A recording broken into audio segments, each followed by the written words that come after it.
Lawrence First and Goal is a nonprofit organization, a labor of love, started in 2004 by John and Mary Ann Luce in honor of their daughter, Lauren, a pediatric brain tumor survivor. Since its inception, LFG has raised more than $2.87 million toward its mission to provide financial support for brain tumor research and cancer services, to offer financial and emotional support to families living with pediatric cancer, and to increase awareness of the disease.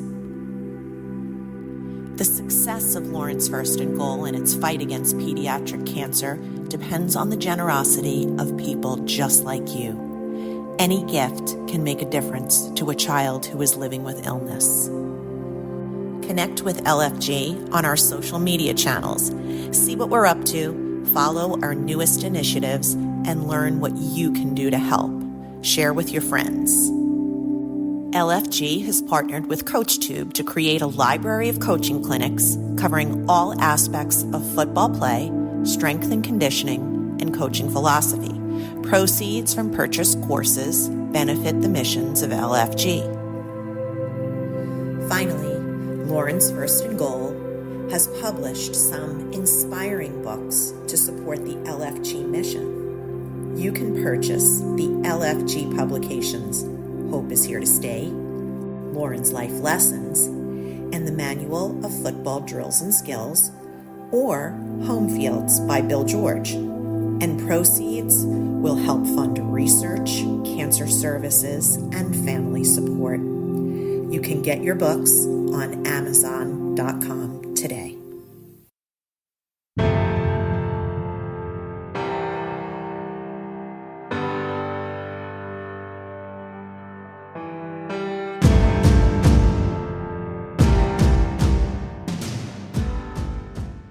If you don't have, a vision of where you are and where you want to go to first, like all the steam in the world isn't going to do you much, because you don't even have an identity of who you want to be. And so if you can get those behaviors in order first, I think that goes a long way then to become the team that you want to be. Welcome to today's special episode presented by Lawrence First and Goal Foundation, featuring an insightful conversation with the head coach of the Washington Commanders, Dan Quinn. In this discussion, Coach Quinn shares his wisdom on leadership, coaching philosophy, and team development. We learn from his journey in coaching and the impact it has had on his players and teams, and he shares what it takes to lead with passion, integrity, and an unwavering commitment to excellence.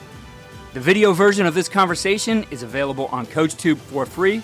The entire Lawrence First and Goal library of almost 500 courses is available on CoachTube and is designed to help you develop professionally in all areas of the game.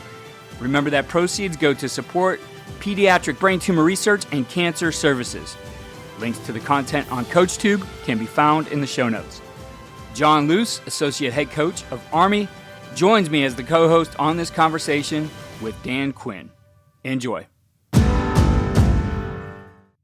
What you see on tape is a direct reflection of what you teach and how you teach. Video is important, but if you don't teach well, you're not going to like what you see on your video. First Down Playbook has been helping coaches teach better for 13 years. It allows you to present installs, playbooks, and practice cards in half the time with NFL quality. Coaching tools like video pairing, a player app, practice schedules, and wristband sheets have made First Down Playbook a program management system with everything in one place. If you're in a position of leadership with your football program, receive a free 1-week look at First Down Playbook. Call them at 512-814-6158 or visit them on their website or social media. Mention Coach and Coordinator Podcast or use the coupon code COACH24 to receive a $100 discount off the normal $700 First Down Playbook team membership price. Links and the phone number are in the show notes. All right, we're back for our last of the Lawrence First and Goal Spring Series, and we're really excited about today's guest. I'll turn it over to John Luce. John Luce, the Luce family, really worked hard on Lawrence First and Goal, and we're excited to be a part of it and continue to promote Lawrence First and Goal and offer some great opportunities for professional development as well. So, John, I'll let you introduce Coach. All right, so I've known Coach Dan Quinn for a very long time. Probably met him at Hofstra, I think, probably the first time a long time ago.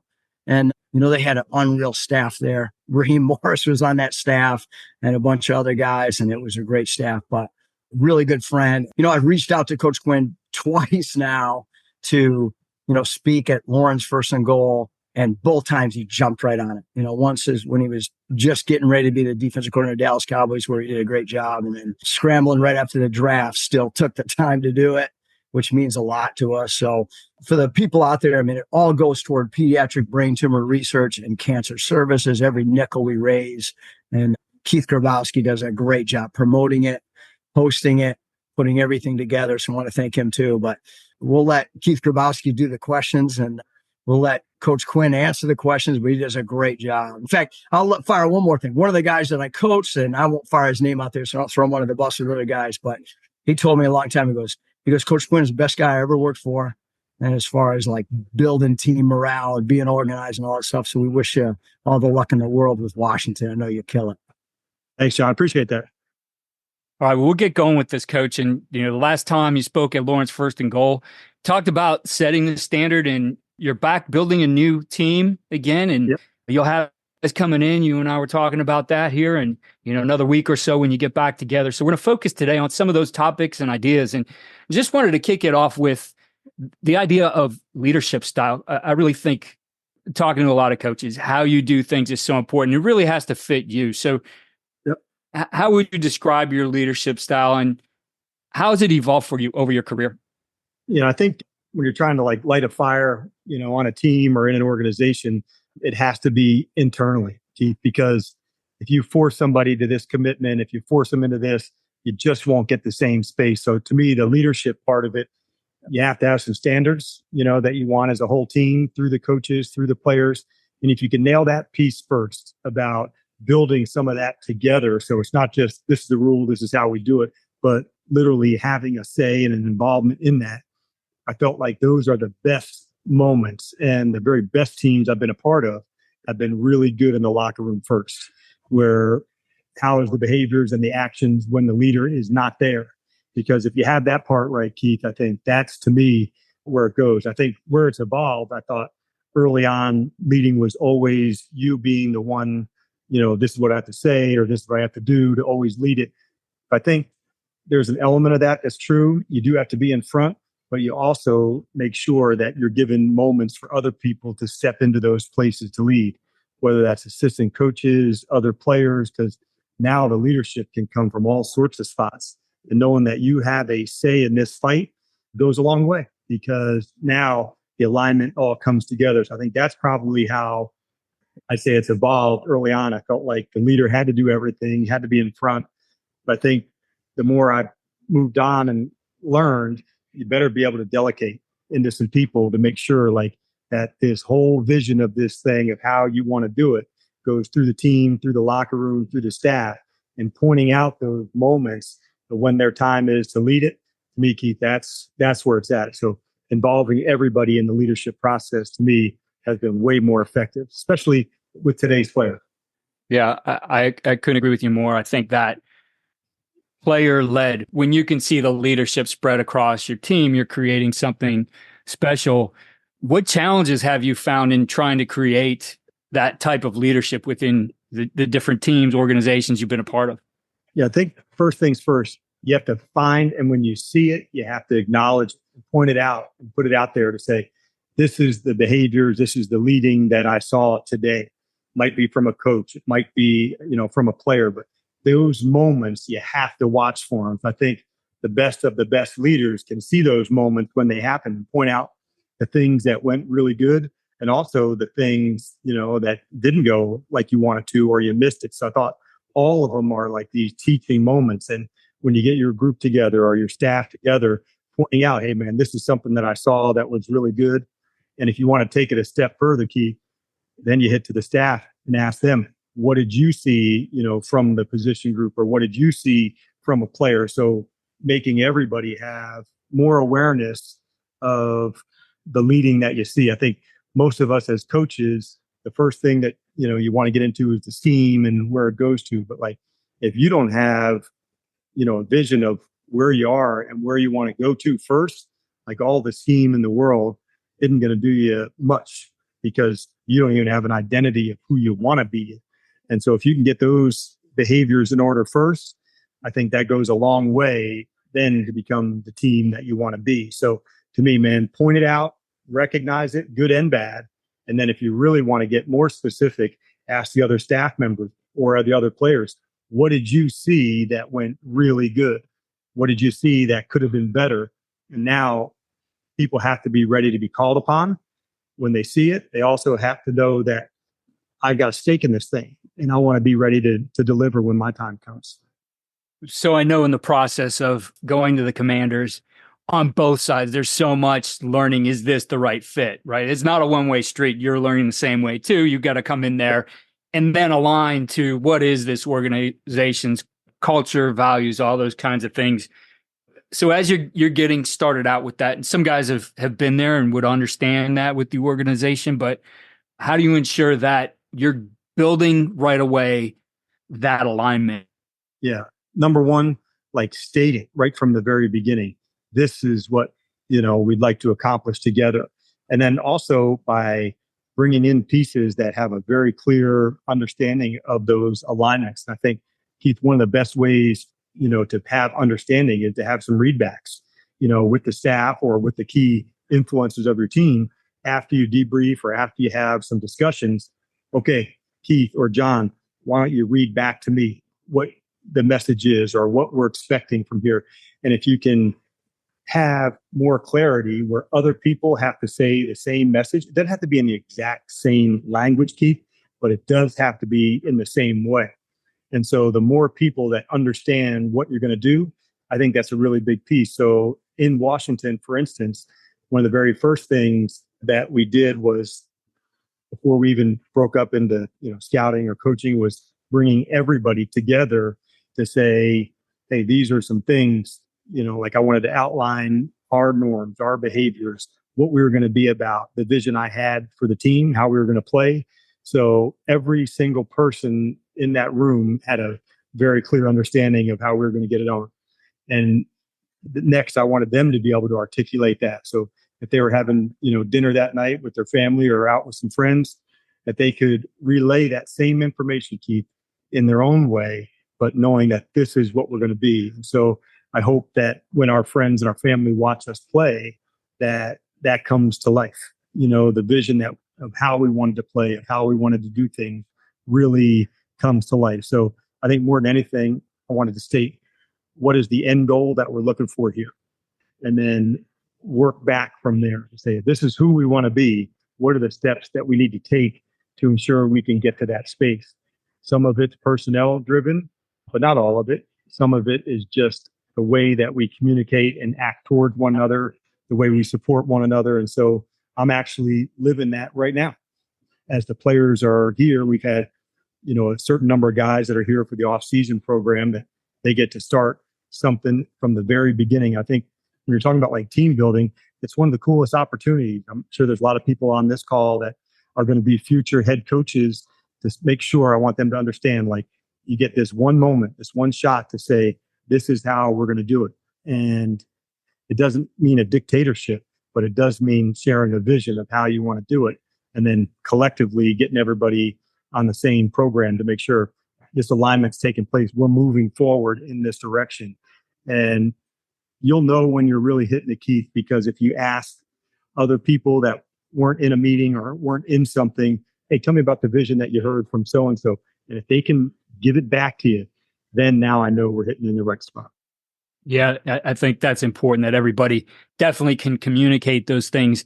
You've talked about behaviors and mentioned those a couple times already.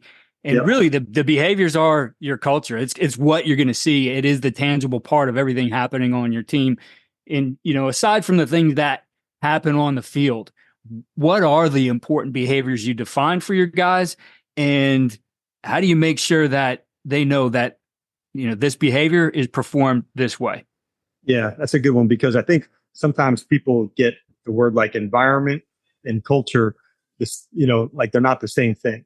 Like an environment, if we all walked into your spot or John's spot, it's upbeat, it's positive, like that's an environment. But that doesn't necessarily mean the culture. The culture is like, how we do things together every day.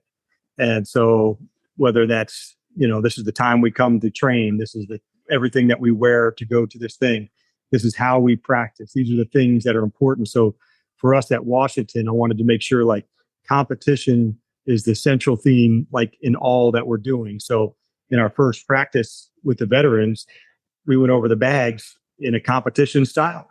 Who could do it the fastest, out hit the bag, just to emphasize once again, like competing in every single part of what we do has to be there. So I think that's a behavior to make sure like you're entering into practice or into the meeting room ready to compete and ready to go do things. So that to me is where you start setting some of those standards that you want. And you have to close your ears for a second, John. In the Navy, they have an ethos, all right, that they follow. And so that was important to me to understand why they did that. But at the end of it, it was really, they now had something to belong to. And then once you had something to belong to, you also have something to follow. And I think the best of the best teams follow one another because they now belong, to the same group and they're pushing in the same way. And if you can get that accountability coming player to player, as opposed to always from top down from coaches, then you got a chance to do like really special things because you're not waiting on a coach to tell you how to act or how to, perform in certain spots. And so the more you give players accountability and some leadership ops and they deliver on those, then your team, man, it can just take off. I love that you made that. Go ahead, John. Well, I was just going to take your earmuffs off now. That's fine. That's all right. When you were talking about that, because Jeff Monken does the best job I've ever seen of the team building part.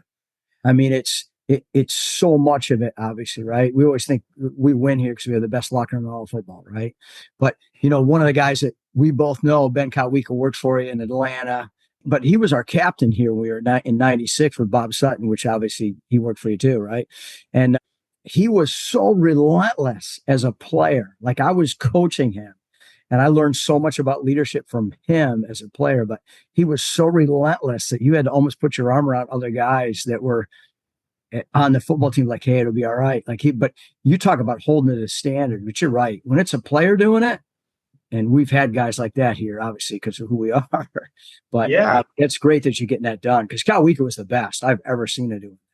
And I love, like just the energy that people can bring to a program. If anybody would watch how you guys start stretch, at West Point and the energy and, that comes with that, how can you not be ready to go play? And so by Monk demanding, like you're going into practice ready to really compete and bring energy to it, like it just starts circling and everybody has it. They want to be a part of it. I think that's to me where it goes down because if the coaches have it, if the players have it, and they push one another to find new spots, that's a really good example. And like the example you gave with Ben, players have inspired us as coaches tons of times and taught us many things along the way. And so you had enough smarts to watch Ben and to see what made him unique and why on a team full of leaders, he was elected a captain. That's right. Imagine there could have been, 50 players that could have been elected, as a captain at West Point who would have been above, the average captain at, most other schools. So there was rare things that you guys brought out in him and he was able to articulate it to his teammates. And it's up to us to help with that language, to help them, give them feedback. Hey, I really liked how you led in this space because not everybody has Kotwika's leadership, that came from within. So giving players tools and techniques of how to lead, I think that's really important too, because if they're going to really lead, you don't get to just pick and choose when you want to do it. Once you're out there and you're starting to lead, you don't just get to go out when it feels convenient for you. And so that's a good lesson for any player that's ready to take it on. Hey man, like, do you really want to do this? Because it's not something you can turn on and off every day, because that's one of the very worst leaders, in my opinion. You made a distinction there between culture, culture behaviors that go along with it and the environment. And the environment's important as well, right? You want guys to feel positive about things. You want players to feel valued, supported. Yep. Football's a great melting pot, right? We have all kinds of different guys from different places, different backgrounds. coming to us. So how do you create that inclusive environment for your team that, brings that positivity to everything you do? Yeah, because I think when you think about it, Keith, it's a real privilege for us. Not only do we get to teach them leadership, but also like mentor them in certain spaces. We teach them in a lot of spots. But I think it starts with the staff. For the people that are on this call, the head coach, their first job is to coach the coaches. And if that can happen, and then that gets down to the players, to me, that's where it could come. So if you want really good juice and energy on your team, you better have it from your coaches first. It can't be, here's the head coach and I'll just skip a level and go down to the players. So coaching the coaches of what you want is really important. And I knew I'd do a good job when I hear something from a player that I may have said in a staff meeting, but never said in a team meeting. Because then I knew it went from me, to the staff member and down to the team. And so that, to me, is where it goes. If you want to get something really right, you have to start with the staff first. And if they're not willing to share in that vision that you want for the team, then I think, Keith, those are hard conversations that you have and say, hey, I've asked for X, Y, and Z, and I'm not seeing it. And you may have a coach, well, that's not really my style. Well, it is now, because this is how we get it on here. So like, it better become your style or we're going to have a hard time working together. So that, to me, if you can get that part right, because it's a lot, for one person to lead every single player on the team. Not saying that doesn't happen, but if you can get the coaches first, and whether that's a staff of 5 or 25, whatever that looks like, but if you get that part right, it'll transfer down to the players. And sometimes I'll just quiz the players and say, tell me about the meeting. What you guys discuss? And all I wanted to hear was, did the things that I had said early in the morning, say we had a staff meeting, was that getting discussed at the meeting? Are we seeing the same traits that we talk about on the field? And if you are, then man, your coaches are absolutely crushing it. And knowing that like those connections between assistant coaches and players, they are really strong and they're lifelong and they're impactful. And, for me, looking back, there's hundreds of players, through the years that I've coached that I still keep up with. And those relationships are really important. So if the assistant coaches get that part right, knowing the energy, the culture of what you're looking for, and that gets driven down to the players, then every new player that comes onto the team, it's also then there's other players that can help them with that. And to me, if you get all those things right, Keith, head coach down to the assistants down to the team, and now the team is able to bring along new players, that's a really big piece of it. So we've got about 20 new rookies coming in to the team. And I'm very much looking forward to seeing who gravitates, who takes somebody on, like what we all wouldn't pay for somebody to take you on as a rookie. Like if I'd asked any veteran that, they would have given almost anything to say, hey man, this is how we do things. This is where we go. And so that's such a powerful role of mentoring somebody. And it doesn't even have to be at the same position. Most of the mentoring, it doesn't need to be about football. It just needs to be, this is how we operate. This is how we do things, and training, and processes, taking care of your body, whatever that looks like. So teammates doesn't have to be at the same position at all, but mentoring can come in any way. It doesn't have to be quarterback to quarterback. It can be a quarterback to a defensive tackle, as long as the connection's there and there's a genuine, feeling of like looking out for somebody. That rookie knows they'll be able to pay it forward in a year, knowing that, hey man, when I came into the league as a rookie, this was the person that took care of me. I get a chance to pay that forward when that happens. So I hate to hear when a player doesn't want to be involved, with a teammate.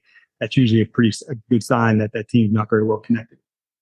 Well, you've mentioned the staff, and you've obviously recently brought a group of guys together to be a part of the first Washington Commanders staff under your leadership. And I'm sure, quite a few of those guys you work with or knew before, but there's always those times when you're going to have to bring a new guy in. For you, aside from all the expertise with the X's and O's and technique, what are the things you really focus on to determine that this guy is the right fit? This is a guy who can align for us. And I guess, how do you bring that out? What are some of the key discussions or maybe questions that you ask to be able to figure out that fit? Yeah. And I think, like, again, I'm hopeful for the guys that are, listen to this as their first time head coaches. And, when they get into next year, man, don't rush this. in terms of the hiring process. Sometimes it could be like, I got to get this done. I got to get this guy here. I got to get this guy here. Man, it's so important to get it right, not get it done quickly. And by getting it done right, it means first part, keep some vetting, of some people that you would trust to say, tell me about his experience with the team. It may be asking a former player, what was it like in the classroom? What was it like on game day? And so I think you want to make sure when you're interviewing people, you want to be consistent with the questions of how you're going to do things. So talk me through an example when it was hard and you had to make a change. Give me an example when, another staff member had an idea and you thought, completely differently. How did you, resolve that conflict? Because as you guys know, like in football, there's going to be adversity that comes. There's going to be a game that's lost. There's going to be a player that gets injured and somebody has to step into that gap. There's going to be somebody disappointed in playtime or involvement. And so how does that person respond in those areas, I think, is a really big piece of it. If there was a way, and I've done this before, where when you bring somebody in, go get changed, put sweats on and go out onto the field. Because if you really want to get the measure of a coach, you need to get on the grass. These players are physical learners. And so that's the most important teaching that we're going to do is on the field. Where do their eyes go at practice so they can give somebody feedback quickly and not have to wait until they go inside, and watch the video playback. If we're not able to give the player immediate feedback after the play or, a play or two later, then we're really cheating them. And so that's an example of finding the right people, to go. I also think it's important, like they don't have to be a clone of yourself. Wouldn't want to hire everybody who, talked and had the same beliefs I did. I think having other opinions, a different point of view, another perspective, I think is super important. So you don't have to have had worked with the person. And I imagine both of you and everybody on this call, we've had great friends that we never worked with until that time that we started together. And so you don't always need, well, I've worked with him. Sometimes it takes a little bit of a leap of faith knowing that there'd be good alignment, but you don't always see it exactly the same. I think that's okay. But at the end of it, you do know to know once we leave a meeting, there could be a disagreement or a difference of opinion, but this is how we move forward together. And I think those are the examples that I want to find out in the interview. Tell me about a conflict. Tell me about when things went wrong. Because the good parts, they roll easily. But in our game, there's going to be tough moments that are going to come up where a coach had to be let go on a staff. How did that person feel during that? A disagreement. I want to find out about an evaluator. So generally I'd put some film on and say, hey, would you write up this player and maybe give them 2 or 3 different players to look at and just have their opinion? Because in coaching, I think there's like 4 big pillars, Keith. It's teaching, and that's player to player, could be player to a whole group. There's communication, player to coach, coach to coach. As you're going through the evaluation piece, it's the opponent, it's your own team to go to. And the last one is planning. I think the best of the best coaches, this is how I game plan. This is how I plan for practice. These are the things to do. So those 4 pillars to me, I think the best of the best coaches have are communication, the evaluation, the planning. And if you can get all those aligned, then I think you're going to find you're going to have a fantastic staff. And the good news about like coaching, like it's always developing. And I think people talk about player development, but I feel like it's for us as coaches too. And if you get better as coaches collectively, think how good your staff can get. If we're asking the players to improve on these things, if we do that as a staff, man, like this whole thing rises. Yeah, you brought up that idea of, hey, get your coaching gear on. We're going out to the field. And, when I was at Baldwin Wallace University, I thought it was one of the smartest things we did. We were interviewing for a new offensive line coach, and our head coach had that as part of the interview. And holy cow, was that telling, right? Like, to see that, that guy can be great on the board. He's great at the table, giving you all the answers. But now we want to see you up and do your thing. I mean, we do with all our players all the time, right? Put them through the performance evaluation. Well, let's see what you're like. Let's see you coach. Let's see you how you do, running these guys through a progression, giving them coaching cues, correcting them, all those things. It really told us a lot about all those candidates. And how does somebody deal with a number of different people? So I'd have the other coaches in, coaching gear too, and put him through it, whether he's like in the college case, hey, this is a freshman offensive lineman, or in my case, a rookie linebacker, and say, all right, let's take you through, 2 or 3 year drills and why you need that. And how do you take, the certain coverage that you want to do? How do you drill it? And how do you make that come to life? Because to me, that's part of the planning I was talking about. When you're putting things in, how does the walk, crawl, run emphasis take place from a classroom, walking it through, getting it, and then finally we can get it to game speed. I want to hear the cues, how they teach. Do they stand around and talk a lot, or are they getting guys going? And so I think your coach was on at that time to bring somebody along in that way.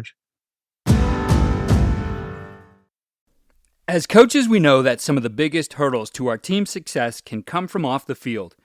Your team needs support to tackle the endless list of expenses, uniforms, training equipment, travel, and more. But raising that money can feel like a full-time job. Thankfully, there's Vertical Raise. Vertical Raise is the premier online fundraising platform using innovative technology to create the easiest and most efficient system available.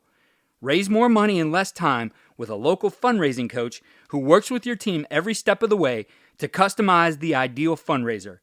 With options for online donations, digital discount cards, premium product sales, and even spirit shops, Vertical Raise has top-of-the-line solutions for every fundraising style. To find out more, visit verticalraise.com and we'll get you connected with an exclusive offer on your first fundraiser. I've always been interested in the use of technology to make our jobs more effective, so I'm excited to continue sharing modern football technology with you here on the podcast. This innovative system leverages tendencies to improve self-scouting, game planning, and in-game decision-making at the speed of the game. Modern football stands out because it's a battle-tested platform used by teams at all levels, like 4-time national champion Bishop Gorman, the 5-time California state champion Folsom Bulldogs, 6-time Texas state champion Lake Travis, Cal football, and the CFL's Grey Cup champions, the Montreal Alouettes. So book a demo today to see why these teams trust modern football technology. Visit www.teammofo.com/demo and mention Coach and Coordinator Podcast or use the coupon code CC10 to receive 10% off your first year. You mentioned adversity. Adversity is one of the best teachers you can have, right? What's something, looking at the course of your career, a setback, a failure, whatever it might be in your career that taught you a valuable lesson about this profession and about yourself as a coach? And I think the more we understand, you have to go in expecting, things to go not exactly to plan. A number of them as coaches may be different levels that you're on the way up. So when you're an assistant coach, and John can relate to this, oh man, when I'm a coordinator, I'll do it this way. I'll call it this way. And then you get into that seat and it's a little different than you may have thought. And so recognizing I blew a call, calling a game, I made the wrong decision, on that down and distance, those kind of things. So those are ones that you learn from. That's adversity. I think as a position coach, when injuries take place, have you done a good enough job knowing this is the contingency plan when something happens? And so that's also part of your practice time to say, okay, let's use the example we were talking about, a linebacker that John had in Kotwika. All right, we're running, 2-minute drill. He's calling all the signals. Kotwika, you're out. Now, who's the next one that's going to stand up into those spaces? Because if you don't plan for them, Keith, I think you're really going to get caught off guard. And so knowing that when those moments happen, which they absolutely are going to, you better plan for them in advance for the adversity that comes. And then as a leader, as a head coach, I think the losses are the ones that everybody's looking to you into that moment to say, how are you going to respond? And I think the teams that ride the roller coaster have a head coach that rides the roller coaster where, when they're winning, everything's good, pumping it up. And when it's down, everybody sucks. And, that's where you go and you can't find a good rhythm. But knowing that, did we do out what we set out to do in terms of setting a game plan and doing it? And if you lose, knowing that, hey, we did what we said we wanted to do, you can live with that. But if your team's up and down, there's somewhere along the way that probably your coaching's that way too. And so I'd say if you're turbulent as a leader, I think your team will follow that. And so just know, man, the adversity is going to come. And I would say you have to sometimes create it in practice moments or in a meeting. So I can certainly remember like one of my first times as a coordinator, I was in Seattle and I was filming the meeting so I could watch them at night to see how I interacted. And I was just asking like general questions out, to the players without any name attached to it. In cover 3, what does the weak hook player here have to do to this? And Bobby Wagner, was staring at me and answering every single question, or Earl Thomas would do that. And so I went to watch it back that night. I said, you dumbass, like you didn't ask anybody any specific questions other than the people that already knew the answers to every test. So it made me come back the next day and say, okay, hey, specifically to that person, what's the answer to here? To quiz to find out. So the only way you can do that as a coach, sometimes you did good presenting, but you never really tested the learning. I did a good presentation today. I really taught, cover 2 well, but you never tested the learning. All you did was give a good presentation. So it forced me to say, if I had a 30-minute meeting, hey, the first 2 or 3 minutes, this is what we're going to do. The next 20 might be the actual content of the meeting. But then the last 5, man, that's for the questions to find out what the learning is. Because if you're just ripping out like at a lecture, like, a big lecture hall, like we were all in college with, 100, students, and there's no questions that go, and you don't know who learned what. And so I think as a coach, you better figure that out before you get on the practice field. Yeah. We obviously have a very dynamic game, and there'll be things that, come up once or twice a year in the course of a game. And, Bill Walsh, you read his book, obviously big on planning for all kinds of contingencies. And I did an interview once with a coach named Tony DeMeo. Tony coached college ball for a long time. And Tony used to do a thing called the disaster plan, like one day during camp, a period where he would put his team down by a lot and would work, on if we happen to face this situation, what are the things we do to get back? I mean, now you have analytics where can show you where there's, some opportunities and things you need to work on, but those things, that planning, how do you make sure you work in all those things where there are going to be those situations? I know I always ask my son plays college baseball now, and asked him growing up, watch his coach and whatever. I could think of a basketball game, last second shot, and he has them over and they're drawing on the board. And I could tell every kid's like, I have no idea what he's talking about. We've never worked this before.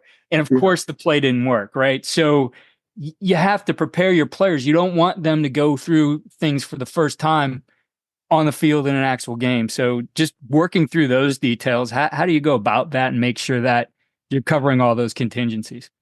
Yeah. And I think it's a really important one because no assistant really wants to go through with that. They want to make sure the practice goes good. They got the right people on the right spot so they can really play it aggressively. So that does have to come from the head coach down, and it ought to be not spoken about prior to the practice.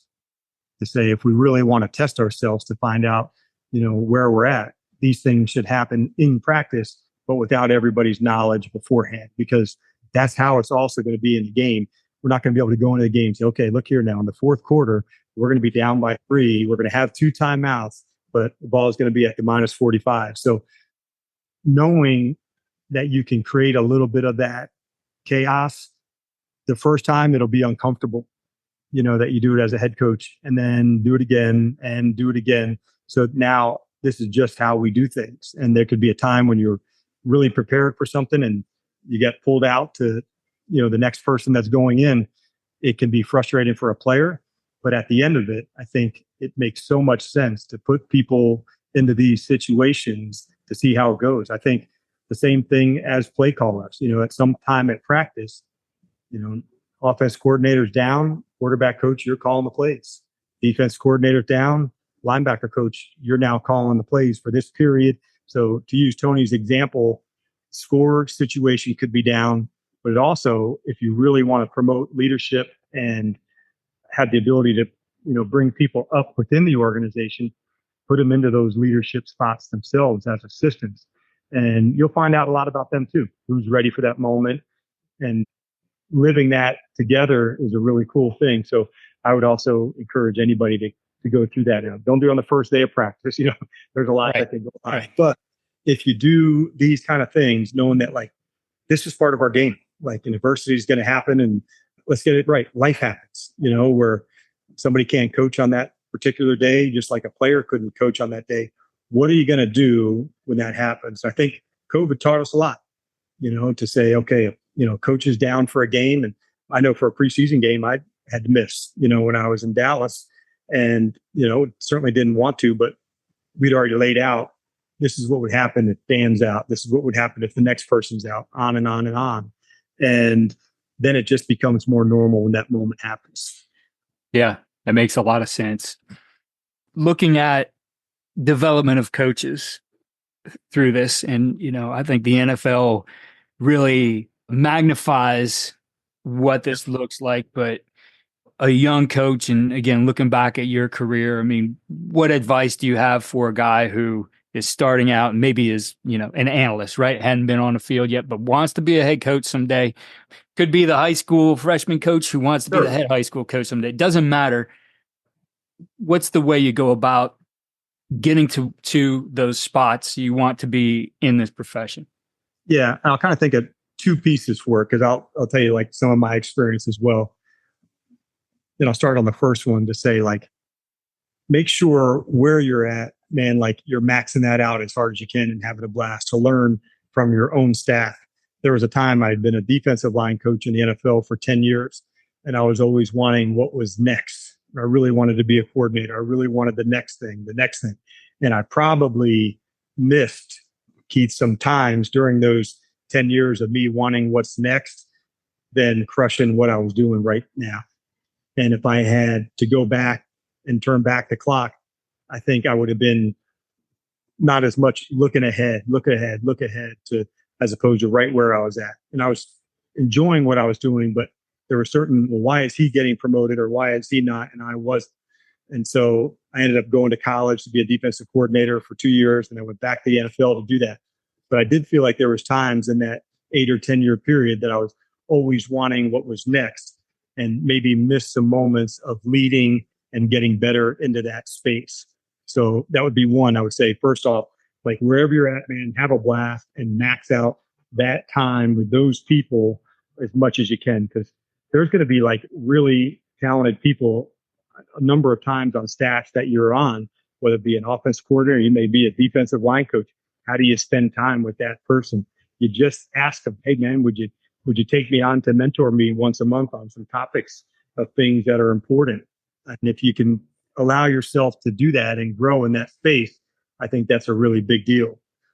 The second piece I would recommend for, especially for the coaches that are early on in their career, year 1, year 2, up maybe to year 5, change positions, go to the other side of the ball, coach offensive line, then go coach quarterbacks. Like the more diverse you have, you'll have a better understanding of the game, as it lays out. And so I would encourage, although it may feel uncomfortable to somebody, most of us started coaching about the positions that we played. And I was no different. I was a defensive lineman, so I got into coaching defensive line. But I would encourage somebody, just because you played that position doesn't mean you have to coach that position. And if you can be around the quarterbacks for a year or two, and then you go back to coaching defensive line, that's okay. But those perspectives, man, they will go a long way to what you want to do. So that would be two things that I would look for. One, man, like max out the people that you're with. Two, if you can have some, think of like a portfolio, a little bit of here, a little bit of there. If you could coach or work at another position, even if it's on the same side of the ball, you want to coach linebackers for a year, but you're really a DB coach, man, that'll like give you impactful things that you can use later on. As far as moving up the ladder and going to different spots early in your career, I think it's okay to move around some. Get to this staff, and find where your balance is. Then, man, you go for it as hard as you can. But building a network of coaches, in your first 2 or 3 years, 4 years of coaching, nothing wrong with that. And especially if you can move positions. I started at O-line. The next spot I'm going to quarterbacks. Like there's some real value in that. Coach, the last question I have for you, and I don't know if John will have some, but you kind of mentioned this before about if you were to ask your players what they think of you, when the game ends for you, what is that legacy? What will you want the people who have worked with you to say about, this is who Dan Quinn was, this is how Dan did things?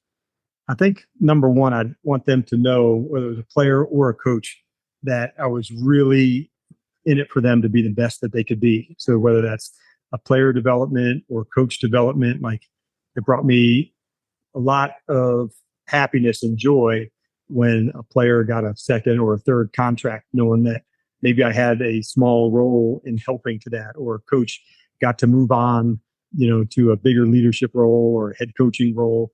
So those are ones that I would hope later that they say, man, I really appreciate that Dan invested that time into me to help me become either the player I could be or the coach I could be. And to do that, I think you can't just have surface level coaching. Like, if you're really going to help somebody develop, that relationship has to be strong. If you have a really good, deep relationship, you can coach somebody further. You can help develop somebody further.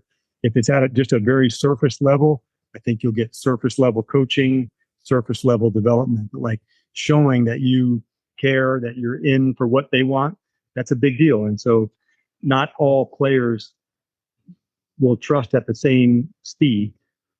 Some people drink the Kool-Aid fast and they're all in. Others, it takes more time. So I'd say, make sure you customize your relationship with every player. Not every relationship's exactly the same.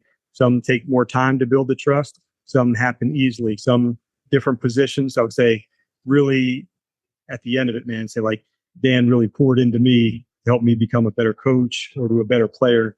That's what I'd hope they say years from now. And I'd also hope that they said the most fun and I ever had was the time, playing or coaching with Dan. And hopefully also say, man, we kicked a lot of ass. Absolutely. Well, John, I'll turn it over to you as we wrap things up. I just want to say thank you, Coach, for spending the time and the conversation we had. And John, I'll let you wrap it up. No, I appreciate it too, Keith. It's so important, man. And we get a chance to give back to other coaches and players. And what's fun about our profession is, like, it never stops changing, with scheme and that. So the learning never stops. But the most important part, man, is still the relationships. And those aren't the same as we did, 20 and 30 years ago. So understanding those relationships, how important they are and the time you have to put into them, that's a really big deal. So I hope that gets across today. Thank you. Oh, it's all great. Great stuff. I like how you put them in tough situations, because they're going to happen. As soon as you said that, I thought about the first time I was a coordinator, we had a safety that just knew it all and did it all. And I remember when he went down with an ankle, I learned a valuable lesson as far as, and I'm not talking as a player, I'm talking about how he put it all together all the time with all the calls and everything else. So right after that, I learned that lesson the hard way, I think, that in fact, he came back very quickly, but I wouldn't let him talk all through practices a lot of days. Made everybody else do it. And yeah, you learn a lot that way, dude. I've mic'd players for practices. So when if they weren't communicating at a level that I thought was acceptable, I remember playing that back to them and put it with the film and say, could you be led by you? Yeah. Knowing that, like, if the communication's not to the level it needs to be, man, you'll never be as good an offense or defense as you can be. No doubt. I learned so much from Bob Sutton, which you obviously know really well, and then Jeff Monken. And they both, obviously Coach Monken does now, but really invests a lot in his leadership committee and stuff. Do you do the same thing at that level where you have a leadership committee that you put together? You do.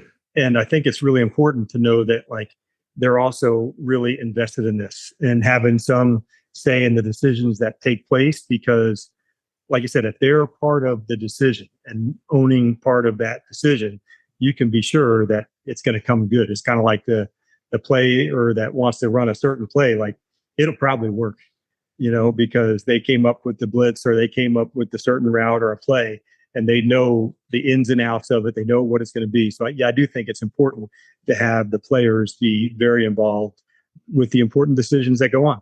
And then there's times when, just as the head coach, this is how we're going to do it, and this is how it has to be. They'll respect those more because they've involved in the process on previous decisions. Yeah, no doubt. I look at every every really successful team I've ever been involved with, we had great leadership.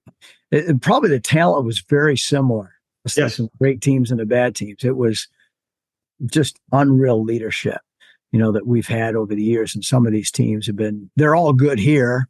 They're all good here. But so there's just, in fact, we struggled early this year and won the last 4 in a row. And it was because they never gave up on what they were doing, and great leadership from the top down, obviously. But, like you talk about, Coach Monk is always coaching us all the time. And you're right. Cause you can't, we're not with them very much. Any of us. Yeah, that's right. So you're right. So your leaders, your team's your leaders, because they're with each other a lot more than we're with them. I think for guys like Monk and other coaches, man, set really high standards, for your team, and expect them to go meet them, and don't back off and change them. Or like, if you expect them to, these are some realistic standards that we should have here. And as long as the players are involved with that, and like hold everybody to those standards, like this is who we said we're going to be and what we're going to be about. Like, don't back off those standards, man. It's too important. This is how we said we're going to get it on. Then like, don't back off. For guys that you worked for over the years, who did an unreal job of like setting the standard and demanding that it was met every day? Like who'd you really learn all that from? I had this really cool experience. Like at a 6-year span, I worked for 2 like fantastic coaches, and at the time, probably 2 of the very best in college. So 2 years at the Miami Dolphins with Nick Saban, and 2 years with Pete Carroll at the Seattle Seahawks. And these 2 coaches are fantastic. What I learned, John, was like both of them, if you had walked into the, to the building, you would have known exact environment, culture, attitude, standards of things. They went about it in different ways, but it was very, very clear of what it was. So I think the example is for all the future head coaches and leaders that are listening, be authentic to your way. Don't try to do it the way of John Luce. Don't try to do it the way of Dan Quinn. Do it in the way that's true to you, because then you're not having to act a different way. And we've all been around people that around the team, they're this way, around other people, they're another way. And so I think being authentic to who you are and lead in that way, that was so important. These 2 guys are going to, like, they're Hall of Fame coaches. They just did it differently, but it was very clear for both of them. And it was like such a cool experiment for me to be a part of, because I believed in both of their style, but I also knew when it was my turn to lead, I wasn't going to be Nick and I wasn't going to be Pete. I had to do it in my own way to make sure those standards were really rock solid. You talk about completely different. I remember when I was a young coach, I remember hearing about the 2 of them. I think they coached back to back at the same position, Ohio State at one point. And yes, they had worked with them both, and they talked about, holy cow, how different. And you're right. I mean, you have to be you, and that's what Jeff Monken is. He's him, and you're you, but he's consistent. And just that you talked about stretch in the beginning, but our stretch, I mean, we'll do it over and over and over. We played a team a couple of years ago, and they were commenting about our stretch. The head football coach was, and he said, "Man, I wish my guys would do that." I said, "Well, make them. You're the head football coach."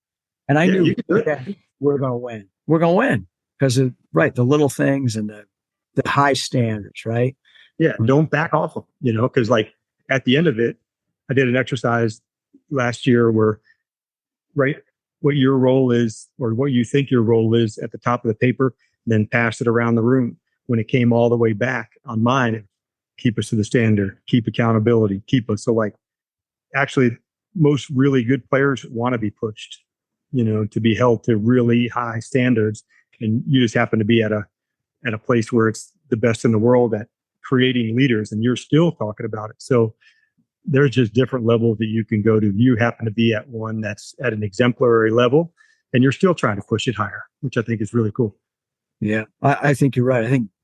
I think most every player eventually realizes that you're trying to help them get to be the best they can for their best interest.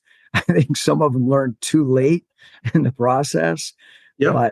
But I think they all figured out eventually. I mean, you talk to somebody who coached 30 years ago, man, I wish I would have, understood that. But yeah, the best compliments are, Dan, you made football easy to understand, or those things, because then I knew a player could play fast, and that the drill work was right, the teaching was right, that allowed them to express themselves and who they were. And I think that's our job as coaches. Not everyone learns the same, gets it the same.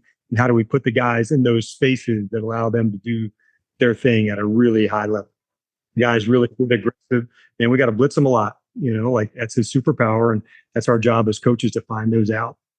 What do you think that? Maybe it's a tough question, but I always thought the second time around as a head football coach that you would have, especially step back, you're a coordinator, all that you'd have such an advantage, I guess. Because you step away from a couple of years, you don't have that same responsibility, and then you pop back in there. Is there anything you jump at? You said, man, I'm definitely going to do this better or different. What I know now is what things are really important and need your attention and what things aren't. And so I think your natural tendency as a head coach, especially when you're first starting, I can help with that. I can help with that. But what really is most important is say, all right, what needs the most attention right now? And make sure you focus all of your time and your energy onto those things. If the facility updates need to wait, they need to wait.